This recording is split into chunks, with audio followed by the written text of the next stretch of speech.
मैदा नाही, बेकिंग सोडा नाही, तरीही ही गव्हाची पिठाची बिस्किट इतकी खुसखुशीत आणि स्वादिष्ट होतात की एकदा खाल्ली तर बाजारातली बिस्किटी विसरून जाल। अगदी कमी साहित्यात तयार होणारी ही बिस्किट रेसिपी शेवटपर्यंत नक्की पहा। चला तर मग आपण रेसिपीला सुरुवात करूया।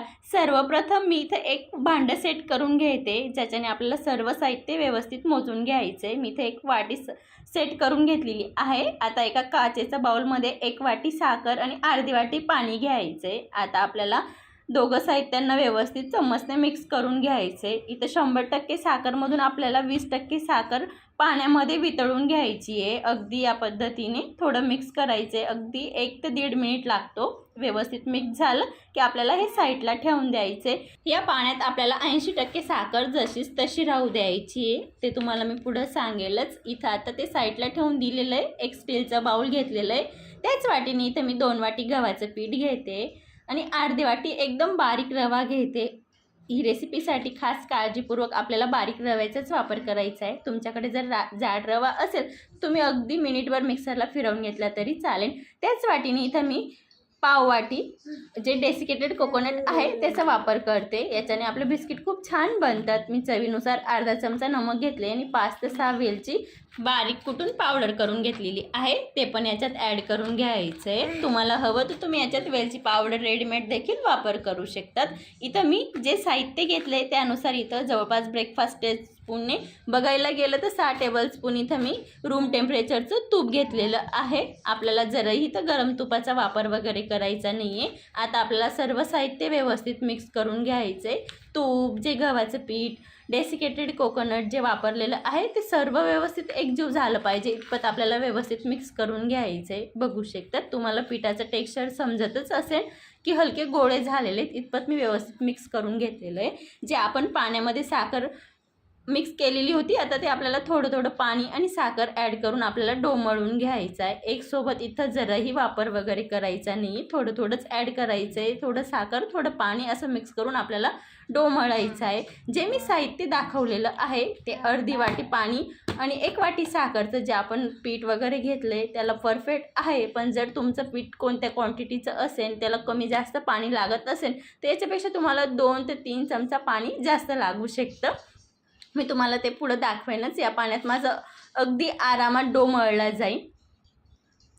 बघू शकतात मी या पद्धतीने थोडं थोडं मिक्स करून आता व्यवस्थित डो मळून घेणार आहे। आपल्याला घट्टसरच डो मळायचा आहे आणि जे मी साखरचं आणि पाण्याचं मिक्स केलेलं सिरप होतं ते मला इथं पूर्णपणे लागून गेलेलं आहे, जराही उरलेलं नाही आहे। वरून मला 1 चमचा पाणी वापर केलेला आहे। आता आपल्याला याला जराही रेस्ट वगैरे करायला ठेवायचं नाही। याच्यात आपण साखर जशीच तशी ठेवलेली आहे, त्यासाठी जराही रेस्ट करायला ठेवायचं नाही। मी 2 भागात डोला डिवाइड करून घेतलेलं आहे। आता आपल्याला हलकं हाताने मळून घ्यायचं आहे, जास्त ताकद वगैरे लावायची नाही तर आपल्या बिस्किटांना लेअर पडणार नाही। या गोष्टीची तर खास काळजी ठेवायची आहे। मी हलक्या हाताने गोल करून घेतलेलं आहे, बघू शकतात या पद्धतीने।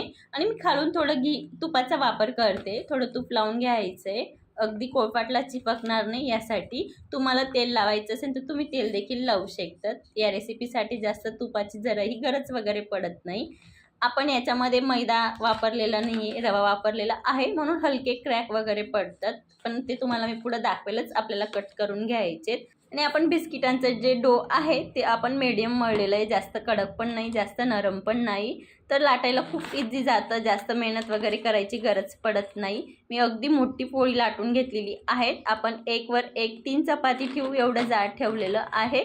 आता साईडचे काट कट करून घ्यायचे। मी इथं बिस्किटाचा चौकोनी आकारमध्ये कट करते, त्यासाठी बिस्किटांचा जो आकार आहे तोच देते। त्यासाठी इथं मी लांब लांब कट करून घेणार आहे। मग त्याच्यानंतर एक सारखे चौकोनी आता कट करून घेणार आहे, बघू शकता त्या पद्धतीने। आणि याचा थिकनेस तुम्हाला समजतच असेल, एवढं आपल्याला जाड ठेवायचे, त्याच्याने आपले बिस्किट कडक होत नाही, अगदी खुसखुशीत होतात आणि तळायला पण फारसा टाईम वगैरे लागत नाही, खूप पटक्यात तळली जातात। मी आता नाईफ घेते। आपल्याला नाईफ जराही शिधा वगैरे पकडायचा नाही, या रेसिपीसाठी उलट्या पकडायचं आहे। उलट्या नाईफने असं आपल्याला लाईन वगैरे करून घ्यायचे एक सारखे, बघू शकतात। इथं मी सर्व बिस्किट असेच बनवून घेतलेले आहेत, 2 ताट एवढे भरलेले, तेवढी इथं या साहित्यामध्ये बिस्किट बनवून तयार झालेले आहेत. मी दुसरी साईडला तेल पण गरम करण्यासाठी ठेवलेलं होतं. आता आपण जे बिस्किटाचं डोचं थोडं पोर्शन मी तेलामध्ये ॲड केलं तर टाकतंच वरती आलं, म्हणजे तेल व्यवस्थित परफेक्ट गरम आहे. तर आपल्याला आता एक एक करून बिस्किट सोडून घ्यायचे.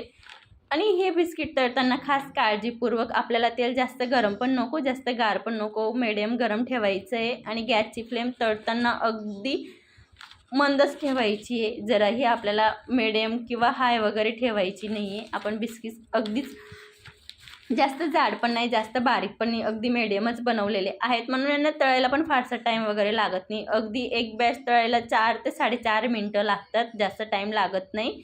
बघू शकता तिथे छान मी गोल्डन कलर येतो तोपर्यंत तळून घेतलेले आहेत.